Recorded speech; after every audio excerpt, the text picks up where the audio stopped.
तर भाजपच्या नेत्या आणि माजी खासदार नवनीत राणांना पुन्हा एकदा जीवे मारण्याची धमकी देण्यात आली आहे। स्पीड पोस्टद्वारे जावेद नावाच्या व्यक्तीनं राणा यांना अश्लील पत्राद्वारे धमकावलंय। या प्रकरणी राजापेठ पोलिसांनी स्वीय सहाय्यकाच्या जबानीवरून गुन्हा दाखल केलाय।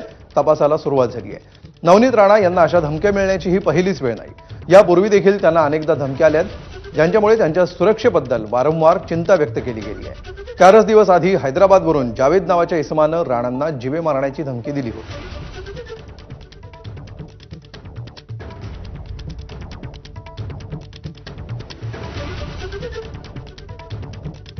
या प्रकरणी राजापेठ पोलिसांमध्ये गुन्हा दाखल करण्यात आलेला आहे।